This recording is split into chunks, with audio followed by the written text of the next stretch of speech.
जय हिंद साथियों, स्वागत है आप सभी का इस प्यारे यूट्यूब चैनल जीके वाला में। साथियों, क्लास दिल्ली पुलिस के लिए है जिसमें आपको 20 महत्वपूर्ण जीके क्वेश्चन देखने को मिलेगा और सारे क्वेश्चन साथियों प्रीवियस ईयर क्वेश्चन है, यानी कि पिछले साल पूछे गए क्वेश्चन है। जो दिल्ली पुलिस में क्वेश्चन पिछले साल पूछे गए थे जीके जीएस का, वही क्वेश्चन इस क्लास में हम आप सभी को कराएंगे। तो आप लोग इस क्लास को अंत तक देखिएगा, इस क्लास को स्किप मत कीजिएगा साथियों। और चाह रहे हैं कि अच्छा नंबर जीके जीएस में गेन करना, तो इस क्लास को आप लोग अंत तक जरूर देखिएगा। सारे क्वेश्चन इंपॉर्टेंट टाइप के क्वेश्चन है और प्रीवियस ईयर क्वेश्चन एग्जाम में पूछे गए क्वेश्चन है। तो साथियों, अभी तक इस चैनल से नहीं जुड़े हैं तो इस चैनल को सब्सक्राइब कर लीजिए, बेल आइकन को ऑल पर प्रेस कर दीजिए और हमारे इस चैनल को ज़्यादा से ज़्यादा शेयर कीजिए और वीडियो अच्छा लगेगा तो लाइक कर दीजिएगा। तो चलिए साथियों, हम क्वेश्चन को देखते हैं, हमारा क्वेश्चन किस प्रकार का है, कैसा क्वेश्चन है। तो क्वेश्चन नंबर 1 जो रहेगा साथियों, आपकी स्क्रीन पे यहाँ पे देखने को मिल रहा है। क्वेश्चन नंबर 1 है आपका, यहाँ पे देखेंगे। सबसे पहले साथियों क्वेश्चन को पढ़ेंगे या समझेंगे, उसके बाद जो है आंसर हम देंगे। तो क्वेश्चन नंबर 1 जो कह रहा है साथियों, कह रहा है संविधान के किस अनुच्छेद में राजनीति निर्देशक तत्व वर्णित हैं। तो आपको ये बताना है साथियों, आपके सामने 4 प्रकार से ऑप्शन भी दिख रहे हैं, तो कौन सा आपका राइट आंसर होगा। सेम इसी प्रकार से साथियों एग्जाम में आपको देखने को मिलेगा, 4 ऑप्शन रहेंगे और क्वेश्चन पूछा जाएगा, उसमें से कोई एक ऑप्शन राइट होगा। तो आपका आंसर क्या होगा इस क्वेश्चन का, इस क्वेश्चन का राइट आंसर जो होगा साथियों, ऑप्शन नंबर बी में आपको दिख रहा होगा, अनुच्छेद 36 से 51। यानी कि अनुच्छेद 36 से 51 जो है साथियों, ये हमारा क्या है, राजनीति निर्देशक तत्व जो है 36 से 51 अनुच्छेद में वर्णित है। और राजनीति निर्देशक तत्व किस देश से लिया गया है साथियों, तो ये भी एग्जाम में पूछता है, तो आयरलैंड से लिया गया है। कहाँ से लिया गया है साथियों, आयरलैंड से। तो इसको भी आप लोग बिल्कुल अच्छी तरीके से, दोनों क्वेश्चन जो हम बताएं इसको अच्छी तरीके से जो अपने कॉपी में नोट करते रहिएगा। और नहीं नोट कर पा रहे हैं तो हमारे टेलीग्राम चैनल का लिंक इस वीडियो के डिस्क्रिप्शन में है, वहाँ से जा करके आप हमारे टेलीग्राम चैनल से जुड़ जाइए और इस क्लास का PDF फ्री ऑफ कॉस्ट प्राप्त कर सकते हैं। कोई शुल्क नहीं है साथियों, तो हमारे टेलीग्राम चैनल या व्हाट्सएप चैनल से जुड़ सकते हैं इस PDF के लिए। तो क्वेश्चन नंबर 2 हम देखेंगे साथियों। क्वेश्चन नंबर 2 जो रहेगा, आपकी स्क्रीन पे यहाँ पे देख सकते हैं, क्वेश्चन नंबर 2 है। क्वेश्चन नंबर 2 भी मोस्ट इंपोर्टेंट टाइप का क्वेश्चन है और ये क्वेश्चन SSC GD में भी क्वेश्चन पूछा जाता है साथियों। SSC GD में भी ये क्वेश्चन पूछा जाता है और दिल्ली पुलिस में भी ये क्वेश्चन पूछा जाता है। तो सारे क्वेश्चन जो है इस क्लास में, सारे क्वेश्चन इंपॉर्टेंट टाइप के हैं। सारे क्वेश्चन को आप एक अच्छी तरीके से नोटबुक में नोट करते रहिएगा, ताकि एग्जाम में ऐसे क्वेश्चन आए तो आपको बिल्कुल कोई दिक्कत ना हो, आराम से इस क्वेश्चन का आंसर दे सकें। क्वेश्चन नंबर 2 जो है साथियों, कह रहा है भारतीय संविधान का कौन सा भाग मूल कर्तव्यों से संबंधित है। मूल कर्तव्य का वर्णन किस भाग में किया गया है साथियों, तो आपका राइट आंसर क्या होना चाहिए। ऑप्शन नंबर सी में आपको दिख रहा होगा, भाग 4A। यानी कि भाग 4 जो है साथियों, भाग 4 का A जो है, उसमें हम मूल कर्तव्यों को पढ़ते हैं। इसी प्रकार से क्वेश्चन और यहाँ पे बन सकता है साथियों, मूल अधिकार संविधान के किस भाग में वर्णित है। तो आपका राइट आंसर क्या होना चाहिए साथियों, ऑप्शन नंबर A, भाग 3 में। मूल अधिकारों का वर्णन कहाँ पे है साथियों, संविधान में, तो भाग 3 में जो है मूल अधिकार है। आप भाग 4 में जो है साथियों मूल कर्तव्य हैं। दोनों क्वेश्चन को आप बिल्कुल अच्छी तरीके से याद कीजिएगा, क्योंकि यही क्वेश्चन, ऐसे ही क्वेश्चन बिल्कुल एग्जाम में पूछे जाते हैं। एकदम एग्जैक्ट ऐसे ही क्वेश्चन आपको एग्जाम में देखने को मिलेगा। तो ये दोनों क्वेश्चन को आप बिल्कुल अच्छी तरीके से नोट कर लीजिएगा और समझने की कोशिश कीजिएगा। अगर क्वेश्चन को समझे रहेंगे तो आपको आंसर देने में कोई दिक्कत नहीं होगा। मूल कर्तव्य जो है साथियों वो भाग 4 में है और मूल अधिकार जो है भाग 3 में है। भाग 3 जो मूल अधिकार है साथियों, इस पर हम शॉर्ट वीडियो भी बनाए हैं, तो हमारे चैनल में जा करके आप शॉर्ट वाले सेक्शन में जाएंगे तो वहाँ पे आपको मिल जाएगा। तो बिल्कुल आप उस वीडियो को सेव कर दीजिएगा, अपने साथियों के पास भी शेयर कर दीजिएगा। चलिए अगले क्वेश्चन की ओर हम लोग बढ़ेंगे, क्वेश्चन नंबर 3। क्वेश्चन नंबर 3 देखेंगे साथियों, यह भी मोस्ट इंपोर्टेंट टाइप का क्वेश्चन है और पढ़ेंगे इसको। क्वेश्चन नंबर 3 को, संविधान में राष्ट्रीय आपातकाल किस अनुच्छेद के अंतर्गत लगाया जाता है। यानी कि आपातकाल मतलब क्या होता है साथियों, इमरजेंसी। यानी कि भारत में राष्ट्रीय इमरजेंसी जो होता है साथियों, नेशनल इमरजेंसी, राष्ट्रीय आपातकाल किस अनुच्छेद के, संविधान के किस आर्टिकल के अनुसार लगाया जाता है। तो आर्टिकल 352 जो होता है साथियों, आर्टिकल 352 जो होता है, यहाँ पे देखिए 2 ऑप्शन जो है 352 हो गया है, तो आपका राइट आंसर दोनों में से कोई भी हो सकता है। ऑप्शन नंबर बी जो होगा साथियों आपका 352 अनुच्छेद, जो आर्टिकल नंबर 352 है, इसके अंतर्गत साथियों हम क्या करते हैं, राष्ट्रीय आपातकाल की घोषणा करते हैं। अनुच्छेद 352, इस क्वेश्चन को बिल्कुल अच्छी तरीके से याद कीजिएगा, ऐसे ही क्वेश्चन जो एग्जाम में पूछा जाता है। अगले क्वेश्चन की ओर हम लोग बढ़ेंगे साथियों। क्वेश्चन नंबर 4, क्वेश्चन नंबर 4 है साथियों, 42वां संविधान संशोधन किस वर्ष लागू हुआ। तो 1976 में। कब साथियों, 1976 में। आपका राइट आंसर ऑप्शन नंबर बिल्कुल बी आपका श्योर 100% आंसर हो जाएगा साथियों। 42वां संशोधन जो हुआ था 1976 ईस्वी में हुआ था।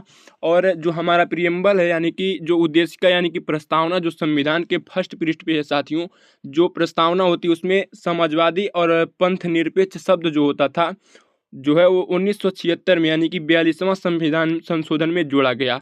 कौन सा समाजवादी और पंथ निरपेक्ष जो प्रस्तावना में जोड़ा गया है 1976 में 42वां संविधान संशोधन के अंतर्गत उसको जोड़ा गया था। क्वेश्चन ये भी पूछता है साथियों कि समाजवादी और पंथ निरपेक्ष जो है वो प्रस्तावना में किस वर्ष यानी कि किस अनुच्छेद में किस संशोधन में जोड़ा गया, तो 42वां संविधान संशोधन में 1976 में। आप लोग इस क्वेश्चन को याद रखिएगा क्योंकि ये भी क्वेश्चन एग्जाम में आ सकता है।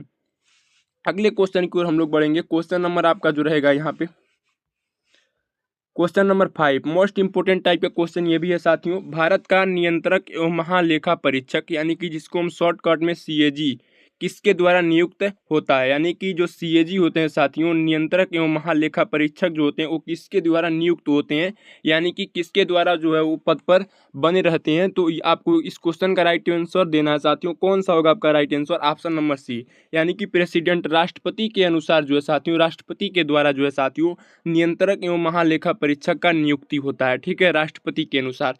इसको भी आप बिल्कुल अच्छी तरीके से याद रखिएगा। अगले क्वेश्चन की ओर हम लोग बढ़ेंगे। Question number 6। क्वेश्चन नंबर 6 है साथियों, वित्त आयोग का गठन कितने वर्षों में होता है? वित्त आयोग का गठन जो होता है साथियों वो 5 वर्षों में होता है। कितने वर्षों में होता है साथियों? 5 वर्षों में होता है, यानी कि ऑप्शन नंबर सी जो होगा आपका बिल्कुल राइट आंसर हो जाएगा क्वेश्चन नंबर 6 का। अगले क्वेश्चन की ओर बढ़ा जाए। अगले क्वेश्चन की ओर हम लोग बढ़ेंगे। क्वेश्चन नंबर यहाँ पे 7। क्वेश्चन नंबर 7 है साथियों आपका।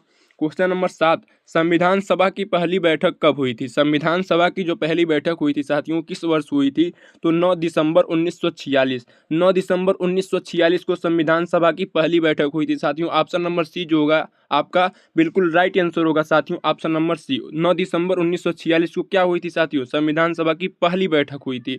इस क्वेश्चन को याद रखिएगा, ये भी इंपॉर्टेंट टाइप का क्वेश्चन है और ये क्वेश्चन जो है साथियों यूपीएसआई में भी पूछा गया है। ठीक है, यानी कि सब इंस्पेक्टर जो UPSI Uttar Pradesh sub inspector का जो एग्जाम होता है उसमें भी एक क्वेश्चन पूछा गया है कि संविधान सभा की पहली बैठक कब हुई थी? तो 9 दिसंबर 1946 को। अगले क्वेश्चन की ओर हम लोग बढ़ेंगे। Question number 7। Question number 8। Question number 8, Lok Sabha का अधिकतम कार्यकाल कितना होता है? लोकसभा 2 सभाएं होती हैं साथियों, एक लोकसभा होता है एक राज्यसभा होता है। तो लोकसभा का अधिकतम कार्यकाल जो होती है वो 5 वर्ष की होती है। कितने वर्ष की होती है? 5 वर्ष की। और जो राज्यसभा होता है साथियों उसकी कितने वर्ष की होती है? 6 वर्ष की होती है। उसका कार्यकाल कितने वर्ष का होता है? राज्यसभा का 6 वर्ष का और लोकसभा का कार्यकाल 5 वर्ष का होता है। तो दोनों क्वेश्चन को आपको याद रखना है। दोनों क्वेश्चन में से कोई भी पूछ सकता है। हो सकता है कि दोनों क्वेश्चन भी एग्जाम में आ जाएगा, तो आपको आंसर देने में कोई परेशानी नहीं होनी चाहिए। बिल्कुल आप आसान तरीके से क्वेश्चन का आंसर दे सकते हैं। अब हम लोग अगले क्वेश्चन की ओर बढ़ेंगे। Question number 9। क्वेश्चन नंबर 9 जो है साथियों ये भी इंपॉर्टेंट टाइप के क्वेश्चन है। देखिए एग्जाम की दृष्टि से क्वेश्चन बहुत इंपॉर्टेंट है। पढ़िए क्वेश्चन को। भारतीय संसद का उच्च सदन कौन सा है? तो भारतीय संसद जो होता है साथियों पार्लियामेंट जो होती है उसका उच्च सदन जो होता है वो क्या होता है? राज्यसभा होता है। क्या होता है साथियों? राज्यसभा होता है। ऑप्शन नंबर बी जो होगा आपका बिल्कुल राइट आंसर होगा इस क्वेश्चन का। ठीक है, अगले क्वेश्चन की ओर हम लोग बढ़ेंगे। Question number 10। क्वेश्चन नंबर 10 जो है आपकी स्क्रीन पे है, इसको पढ़िए। उपराष्ट्रपति राज्यसभा का कौन सा पद संभालते हैं? तो ऑप्शन नंबर बी पदेन सभापति होते हैं। उपराष्ट्रपति जो होते हैं साथियों राज्यसभा का पदेन सभापति होते हैं। ये क्वेश्चन बहुत इंपॉर्टेंट है, मोस्ट इंपॉर्टेंट है साथियों। इस क्वेश्चन को आप लोग अच्छी तरीके से याद रखिएगा क्योंकि ये क्वेश्चन हर कॉम्पिटिटिव एग्जाम में पूछा जाता है, हर गवर्नमेंट एग्जाम में पूछा जाता है, हर प्रतियोगी परीक्षाओं में क्वेश्चन पूछे जाते हैं। तो इस क्वेश्चन को बिल्कुल आप अच्छी तरीके से याद रखिएगा कि उपराष्ट्रपति जो होते हैं वो राज्यसभा के पदेन सभापति होते हैं। ठीक है, तो ऑप्शन नंबर बी जो होगा बिल्कुल आपका राइट आंसर हो जाएगा क्वेश्चन नंबर 10 का। अब अगले क्वेश्चन की ओर हम लोग बढ़ेंगे। Question number 11। क्वेश्चन नंबर 11 जो है साथियों, भारत में पहला आम चुनाव कब हुआ था? भारत में पहला आम चुनाव जो हुआ था साथियों 1951 से 52 में। कभी कभी ऑप्शन में साथियों 1950 भी दे देता है, तो आपको वहाँ पे घबराना नहीं है। बिल्कुल आप 1950 से एकदम निश्चिंत होकर आंसर लगा सकते हैं। और 1950 नहीं दिया है, 51-52 दिया, 1951-52 तो भी आपका राइट आंसर होगा साथियों। तो दोनों ऑप्शन आपको इस ऑप्शन जो दिए जाएंगे तो आपको वहाँ पे घबराना नहीं है। कोई भी एक ऑप्शन टिक कर देंगे तो आपका राइट आंसर सही हो जाएगा। ठीक है, अगले क्वेश्चन की ओर हम लोग बढ़ेंगे। अगले क्वेश्चन की ओर बढ़ेंगे साथियों। क्वेश्चन नंबर आपका 12। क्वेश्चन नंबर 12 जो है आपकी स्क्रीन पे मोस्ट इंपोर्टेंट टाइप का क्वेश्चन ये भी है। नीति आयोग का अध्यक्ष कौन होता है? नीति आयोग का साथियों अध्यक्ष कौन होते हैं? तो आपका राइट आंसर क्या होगा साथियों? नीति आयोग का अध्यक्ष जो होते हैं वो प्रधानमंत्री होते हैं। क्या होते हैं साथियों? प्रधानमंत्री जो होते हैं नीति आयोग के अध्यक्ष होते हैं। और नीति आयोग के उपाध्यक्ष, प्रथम उपाध्यक्ष कौन थे साथियों? आपको ये बताना है। अगर क्वेश्चन पूछ लिया जाए कि नीति आयोग के प्रथम उपाध्यक्ष कौन थे, तो अरविंद पनगड़िया। कौन थे? अरविंद पनगड़िया। इसको भी आप लोग याद रखिएगा, ये भी क्वेश्चन एग्जाम में पूछा गया है। ठीक है, अगले क्वेश्चन की ओर हम लोग बढ़ेंगे। क्वेश्चन नंबर आपका 13। क्वेश्चन नंबर 13 साथियों, भारतीय संविधान में कुल कितनी अनुसूचियां हैं? तो भारतीय संविधान की बात किया जाए साथियों तो उसमें कुल अनुसूचियां जो है साथियों कितने हैं? 12 हैं। कितने साथियों? 12 हैं। यानी कि जब हमारा अगर मूल संविधान का बात किया जाए, यानी कि जब हमारा संविधान बना था तो उस समय कितने अनुसूची थी? तो 8 थी। अब इस समय जो है साथियों 12 हो गई हैं। और इसमें आर्टिकल का बात किया जाए, अनुच्छेद का बात किया जाए तो 450 अनुच्छेद हैं। और भाग कितने हैं साथियों? भाग कितने हैं? 24 भाग हैं। ठीक है, और अनुसूचियां कितने हैं? 12 हैं। तो तीनों क्वेश्चन को आपको याद रखना है, क्योंकि ये क्वेश्चन एग्जाम में पूछा जा चुका है और इस बार भी आने की संभावना जताई जा रही है। तो इसको आप लोग बिल्कुल अच्छी तरीके से याद रखिएगा कि भारतीय संविधान में कुल कितनी अनुसूचियां हैं? तो 12 हैं। और भाग कितने हैं? 24 हैं। और अनुच्छेद कितने हैं? 448 है। तो आपको बिल्कुल अच्छी तरीके से इन तीनों क्वेश्चन को अपने माइंड में स्टोर करना है ताकि एग्जाम में आए तो आपको कोई प्रॉब्लम ना हो। अगले क्वेश्चन की ओर बढ़ेंगे।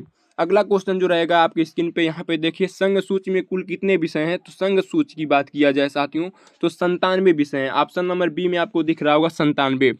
और एक सूची और होती है साथियों, समवर्ती सूची। संविधान में जो साथी एक और सूची होती है समवर्ती सूची। तो समवर्ती सूची में कितने विषय हैं? तो 52 विषय हैं। अगर ये भी क्वेश्चन एग्जाम में पूछा जाए तो इसको भी आप लोग अच्छी तरीके से याद कीजिएगा। ये भी क्वेश्चन एग्जाम में आ सकता है कि समवर्ती सूची में कुल कितने विषय हैं? तो 52 विषय हैं। और हमारे संघ सूची में कितने विषय हैं? तो 97 विषय हैं। ठीक है, अगले क्वेश्चन की ओर हम लोग बढ़ेंगे। आप लोग समझ गए होंगे हमारे द्वारा बताए गए सारे क्वेश्चन को। अगर कहीं पे भी कोई दिक्कत होगा तो कमेंट बॉक्स में बताइएगा। और अभी तक हमारे इस चैनल से नहीं जुड़े हैं तो आपसे प्लीज़ निवेदन है कि आप हमारे चैनल से जुड़ जाइए, चैनल को सब्सक्राइब कर लीजिए, क्योंकि इस चैनल पे सारे सब्जेक्ट की तैयारियां कराई जाती हैं, चाहे वो जीके, जीएस, रीजनिंग, मैथ्स कोई भी हो। हर सब्जेक्ट की तैयारी इस चैनल पर बिल्कुल शानदार तरीके से और एक्सप्लेन करके बताया जाता है सारे क्वेश्चन को साथियों। तो आप हमारे इस चैनल से जुड़िए और अपने साथियों को भी शेयर कीजिए कि इस चैनल से जुड़ें। और वीडियो लास्ट में अगर अच्छा लगेगा तो इस वीडियो को अपने साथियों के पास, अपने फ्रेंड सर्कल में इसको शेयर कीजिएगा, ताकि और भी जितने भी साथी हैं जो दिल्ली पुलिस की तैयारी कर रहे हैं वो इस क्वेश्चन को देख करके अपनी तैयारी बिल्कुल अच्छा कर सकें। तो क्वेश्चन नंबर आपका जो 15 है साथियों, यानी कि 15, संविधान का संरक्षक किसे कहा जाता है? तो सुप्रीम कोर्ट को। किसको साथियों? सुप्रीम कोर्ट को जो है संविधान का संरक्षक कहा जाता है, यानी कि संविधान का देख रेख करने वाला कौन होता है साथियों? सुप्रीम कोर्ट होता है। ठीक है, तो इसको याद रखिएगा, ये भी क्वेश्चन एग्जाम में आ सकता है। अगला क्वेश्चन देखेंगे हम लोग, क्वेश्चन नंबर 16। क्वेश्चन नंबर 16 जो साथियों पढ़ेंगे इसको एक बार। क्वेश्चन नंबर 16, संविधान में सबसे पहले राष्ट्रपति शासन किस राज्य में लागू हुआ था? कौन सा शासन साथियों? राष्ट्रपति शासन सबसे पहले किस राज्य में लागू हुआ था? तो ऑप्शन नंबर आपका कौन सा होगा? ऑप्शन नंबर बी, पंजाब में। कहाँ पे साथियों? पंजाब में। ऑप्शन नंबर बी जो होगा आपका बिल्कुल राइट आंसर हो जाएगा। अगला क्वेश्चन यहाँ पे देखेंगे। अगला क्वेश्चन देखिए साथियों, यहाँ पे अगला क्वेश्चन है साथियों आपका क्वेश्चन नंबर 17, राज्यसभा के सदस्यों का कार्यकाल कितना वर्ष होता है? देखिए साथियों, अब ये क्वेश्चन हम आपको बताए हैं कि राज्यसभा के सदस्यों का कार्यकाल कितने वर्ष का होता है? 6 वर्ष का होता है। यहाँ पे राज्यसभा पूछा जाएगा तो 6 वर्ष होगा, और लोकसभा का कार्यकाल पूछा जाएगा तो 5 वर्ष होगा। आपको बताए हैं, इसको दोनों क्वेश्चन को आप अच्छी तरीके से याद कर लीजिएगा, क्योंकि दोनों क्वेश्चन एग्जाम में आ सकता है या दोनों में से कोई एक भी पूछा जाता है।